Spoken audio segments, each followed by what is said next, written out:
गौतम बुद्ध के अनुसार मौन रहने की शक्ति इतनी ज़्यादा है कि ये आपकी सारी चिंता, आपके सारे टेंशन और आपके सारे तनाव को चुटकी में ख़त्म कर देती है और आपको एक ऐसा मनुष्य बना देती है जिस मनुष्य से बात करने के लिए दूसरे लोगों को बहुत इच्छा होती है। एक बार गौतम बुद्ध अपने आश्रम में अपने सभी शिष्यों को शिक्षा दे रहे थे कि दुनिया की सबसे तेज छुरी हमारी जबान है और दुनिया के सबसे खतरनाक हथियार हमारे शब्द है, जो बिना किसी का खून बहाए लोगों को अंदर ही अंदर मार सकते हैं।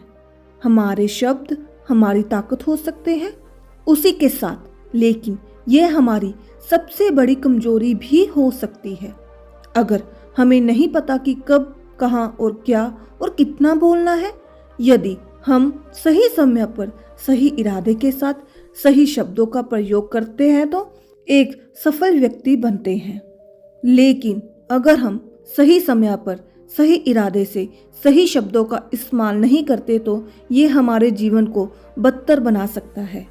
तो दोस्तों, आज की स्टोरी के माध्यम से मैं आपको बताने वाली हूँ कि चुप रहकर कैसे हम अपने जीवन को बदल सकते हैं। आपको चुप रहने की शक्ति का एहसास इस वीडियो से होने वाला है। वीडियो शुरू करने से पहले कमेंट बॉक्स में नमो बुद्धाय लिखकर वीडियो को लाइक जरूर करें। तो चलिए शुरू करते हैं इस कहानी को। जापान में एक बहुत ही प्रसिद्ध बौद्ध भिक्षु रहा करते थे। उसका नाम रिसाई था। रिसाई अकेले रहते थे। दुनिया के शोर शराबे से दूर जंगल में वो रहते थे और वह बड़े ही ध्यानी और प्रभु भक्त व्यक्ति थे, इसलिए वह पूरे जापान में बहुत प्रसिद्ध व्यक्ति थे। एक दिन एक राजकुमार रिसाई के पास आया और बोला, हे प्रिय भिक्षु, मैं हमेशा थका हुआ, निराश और परेशान महसूस करता हूँ। मेरा मन बहुत अशांत रहता है। हालांकि मेरे पास सब कुछ है, दौलत, शोहरत, सुख सुविधाएं जो हर व्यक्ति चाहता है या पाने की इच्छा करता है, लेकिन फिर भी मेरे अंदर इतनी अशांति और चिंता क्यों है? रिसाई ने उसकी बात बहुत ही ध्यानपूर्वक सुनी और कुछ सोचने के बाद कहा, तुम इस प्रश्न का उत्तर जानते हो, बस तुमने कभी इस प्रश्न को हल करने की कोशिश नहीं की है। रिसाई ने आगे कहा, मैं एक रिसर्च करना चाहता हूँ, क्या तुम मेरा साथ दोगे? इस रिसर्च के बाद तुम्हारे जीवन में किसी भी तरह की अशांति और चिंता नहीं रहेगी। ये बात सुनकर राजकुमार बहुत हैरान हुआ। उसने रसाई को कहा, बताइए मुझे क्या करना होगा? अपने मन की शांति के लिए मैं कुछ भी करने को तैयार हूँ।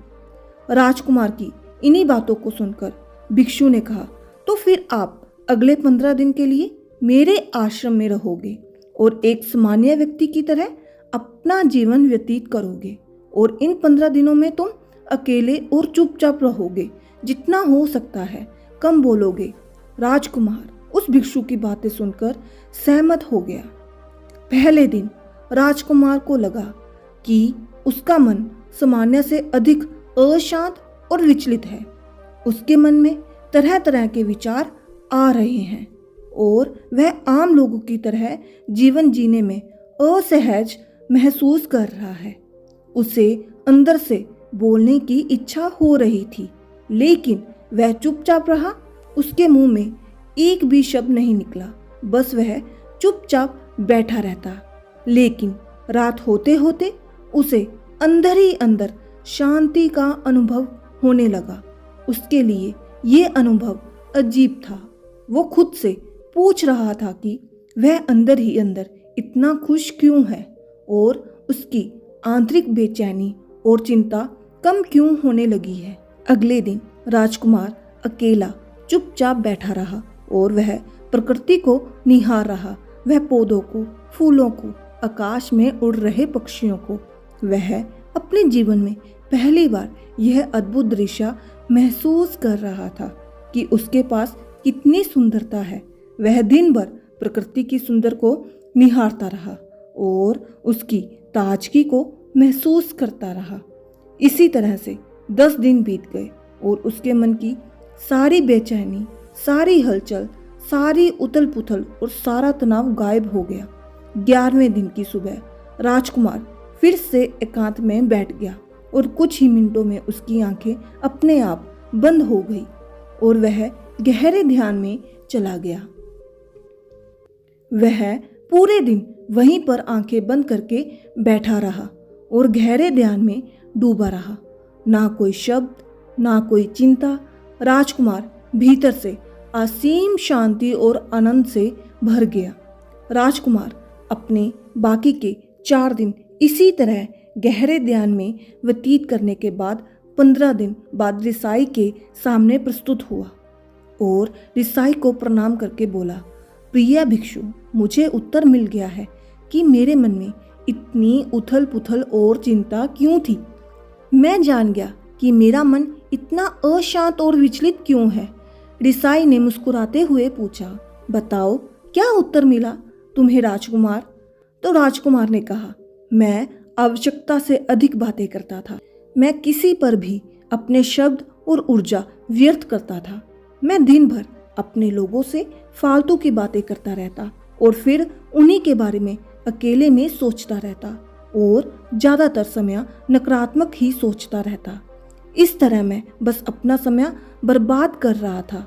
ज़्यादा बोलने की, नकारात्मक सोचने की वजह से मेरा मन अशांत और बेचैन हो गया और इसी वजह से मैं किसी भी काम को ठीक से नहीं कर पा रहा था, जिसकी वजह से मैं हर काम में असफल होने लगा था और फिर इन्हें लगातार मिलने वाली असफलताओं की वजह से मैं और भी उदास और चिड़चिड़ा हो गया। इन्हीं सभी चीज़ों की वजह से मेरा जीवन नष्ट हो रहा था। लेकिन वहाँ पर बिताए हुए 15 दिन मेरे लिए पूरी तरह से अलग थे। मुझे कुछ अलग ही एहसास हो रहा था। अब मुझे ऐसा लग रहा है कि मैं अपना जीवन पूरी तरह से जी रहा हूँ, लेकिन इससे पहले मैं अपना जीवन गलत तरीके से जी रहा था। और मैंने ये भी सीखा कि हमें सिर्फ ध्यान करने की ज़रूरत नहीं है। ध्यान अपने आप होता है जब हम शांत और मौन रहते हैं। ध्यान के पिछले कुछ दिनों के दौरान मैंने जो भी पहली चीज़ सीखी वह यह है कि मनुष्य के जीवन की सबसे महत्वपूर्ण चीज़ समय को जानना ही है। यह सुनकर रिसाई ने कहा, सिर्फ तुम ही नहीं, दुनिया में ज़्यादा लोग ज़रूरत से ज़्यादा बोलते हैं। आज भी लोग ज़्यादातर समय केवल एक दूसरे को नीचा दिखाने के लिए ही बोलते हैं। कुछ लोग ना चाहते हुए भी बातें करते हैं और अपना जीवन बर्बाद कर लेते हैं। पर साई ने राजकुमार को चुप रहने का महत्व समझाते हुए कहा। एक बार गौतम बुद्ध से उनके शिष्यों ने पूछा, प्रिय बुद्ध, आप ज़्यादातर समय चुप क्यों रहते हैं? बुद्ध ने कहा, क्योंकि चुप रहने से व्यक्ति अंदर से अनंत शांति की गहराइयों में होता है। मौन अपने भीतर उतरने की पहली सीढ़ी है। मौन के बिना समय को जानना असंभव है। समय को जानने और समझने का पहला नियम है, मौन हो जाओ। उतना ही बोलो जितना अत्यंत आवश्यक हो। बेफजूल की बातें करना छोड़ दो तो तुम अचानक पाओगे कि 90% से भी ज़्यादातर लोग व्यर्थ ही ज़्यादा बोलकर अपना समय बर्बाद कर रहे हैं। ना बोलने का कोई भी नुकसान नहीं है, लेकिन यदि आप ज़्यादा बोलते हैं तो आप अत्यधिक गलती कर देते हैं। अगर व्यक्ति कम बोलना शुरू कर दे तो दुनिया की 90% मुसीबतें कम हो जाएंगी, झगड़े फसाद कम हो जाएंगे, उपद्रव कम हो जाएगा। अगर लोग थोड़ा चुप करना सीख लें, संसार की बहुत सारी समस्याएं, बहुत सारा उपद्रव सिर्फ बोलने से पैदा होता है। सारी बात मौन सीखने की है। जब तुम नहीं बोलते तब तुम एकांत में अकेले हो गए। एकांत में तो आदमी स्वर्ग में है। दूसरे की उपस्थिति ही बेचैनी पैदा करती है। पहले तुम्हें चुप रहने की शक्ति को धारण करना होगा।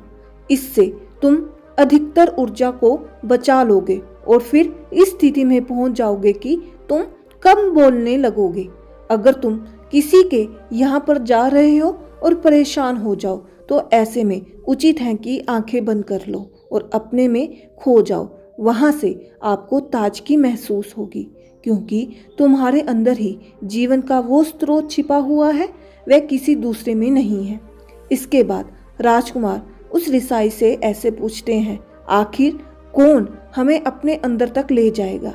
ये बातें सुनकर रिसाई बुद्ध कहते हैं, तुम्हें स्वयं ही अपने अंदर उतरना होगा और वहीं से परम राजा जीवन का आनंद ले पाओगे। आनंद का यहीं से जन्म हुआ है और यहीं से तुम डूब जाओगे और यहीं तुम्हारा सूरज उदय होगा और यहीं से अस्त होगा। इसी प्रकार तुम बार बार ध्यान लगाओ। जब भी तुम ध्यान लगाओगे वहां से तुम पाओगे कि फिर ताजगी भरी जीवन की नई संबंधा मिलेगी। इस नई शक्ति के जन्म होने से तुम्हारी थकान, उदासी, चिंता दूर हो जाएगी। जैसे कोई स्नान करके लौटता है तो शरीर शीतल हो जाता है, शांत हो जाता है, ऐसे ही जब कोई भीतर से साफ होकर वापस आता है, मौन में स्नान करके लौटता है, तो समस्त अस्तित्व, समस्त व्यक्तित्व शांत और मौन हो जाता है, आनंदित हो जाता है। जब तुम आंतरिक मौन की तरफ प्रकाष्ठा पर पहुंच जाओगे, तब तुम पाओगे कि बोलने से ही तुम्हारा मौन खंडित नहीं होगा, वो बना ही रहता है। उसकी एक अंतर्धारा लगातार तुम्हारे भीतर बहती रहती है। तुम बोलते हो तो तुम शब्द का उपयोग भी करते हो, लेकिन वो तुम्हारे मौन को खंडित नहीं कर पाती। एक बार गहरे मौन में स्थिर हो जाओगे तो फिर तुम्हारी वाणी से भी मिठास आ जाएगी। तुम्हारा बोलना संगीत पूर्ण होगा, तुम्हारा बोलना सत्य होगा। तुम बोलोगे तो दूसरों पर भी शीतलता छा जाएगी। जैसे ही तुम अंदर से चुप होते हो, तुम इससे शक्तिशाली होने लगते हो। समाज की निर्भरता तुम छोड़ने लगते हो और तुम्हारे जीवन में एक मस्ती आती है जो केवल दीवानों के जीवन में होती है। तुम्हारे चेहरे पर एक नई रौनक आ जाती है, तुम्हारी आंखें किसी अमृत के समान हो जाती है और तुम अनंत शांति के समुद्र में डूबने लगते हो। इतना कहकर भिक्षु रिजाई ने अपनी बात खत्म की और वो मौन में चले गए। राजकुमार उनका धन्यवाद कर कर अपने महल चले गए। दोस्तों, आपने भी अनुभव किया होगा कि बहुत ज़्यादा बात करने से दिमाग शांत हो जाता है, जिससे हम अपने दिमाग पर नियंत्रण खो देते हैं और साथ ही अपना ध्यान भी खो देते हैं। जो लोग बहुत ज़्यादा बोलते हैं उनके पास किसी एक काम पर ध्यान के केंद्रित करने की काबिलियत नहीं होती। वो अपने किसी भी लक्ष्य पर पूरी तरह से ध्यान केंद्रित नहीं कर पाते। अगर आपका दिमाग एक जगह केंद्रित नहीं है तो हम जीवन की सच्चाई नहीं समझ पाते और ना ही मनचाही सफलता कभी हासिल कर पाएंगे। इसके अलावा भी आपने देखा होगा कि जो लोग अधिक बोलते हैं वो अक्सर लोगों के बीच हंसी का पात्र बन जाते हैं और जो लोग कम बोलते हैं वो अपनी बात पर कायम रहते हैं। उन्हें लोगों से सम्मान मिलता है, लोग उनकी बातों को सुनते हैं और उन पर भरोसा भी करते हैं। जो लोग जरूरत से अधिक बोलते हैं वो अपने विचारों के बारे में पक्के नहीं होते हैं और उनका दिमाग स्थिर और विचलित रहता है, शोर से भरा रहता है। और एक शांत दिमाग वाला व्यक्ति जीवन में किसी भी चीज़ में सफल नहीं हो पाता, क्योंकि वह किसी भी काम में फोकस नहीं कर पाता। यदि किसी व्यक्ति को ये पता है कि उसे कब, कहाँ और क्या बोलना है, तो वह व्यक्ति सच में बहुत बुद्धिमान है और ऐसा व्यक्ति जहाँ भी जाता है उसका व्यक्तित्व आकर्षण का केंद्र बन जाता है और वह जो भी करता है उसमें सफल अवश्य होता है। अगर हम किसी महान और सफल व्यक्ति के व्यक्तित्व को गहराई से देखेंगे तो पाएंगे कि वो कम बोलते हैं और कम से कम शब्दों में अपनी बात खत्म कर देते हैं। वो बोलने से पहले जिन चीज़ों के बारे में उन्हें बोलना है उन्हें गहराई से सोचते हैं। लेकिन जो लोग बहुत ज़्यादा बोलते हैं बहुत बार वो झूठ भी बोलते हैं और अपनी बातों से दूसरों के मन और विचारों पर कचरा डालते रहते हैं। वह ज़्यादातर समय दूसरों की बुराई करते रहते हैं, इसलिए उनके अपने भी उनसे नफरत करने लगते हैं। दोस्तों, इस कहानी से हमें यही सीख मिलती है कि व्यर्थ का बोलना ऊर्जा को नष्ट करना है। ज़्यादा और व्यर्थ बोलना ही हमें अपने भीतर की ओर लौटने नहीं देता, क्योंकि यह हमें बाहर की ओर झुकाए रखता है और जिन्हें भीतर की यात्रा करनी है उन्हें अपने मुंह को बंद ही रखना चाहिए। मुझे उम्मीद है कि आपको ये कहानी पसंद आई होगी। मिलते हैं अगली कहानी में, तब तक शुभ प्रभात। आपका कीमती समय देने के लिए बहुत बहुत धन्यवाद।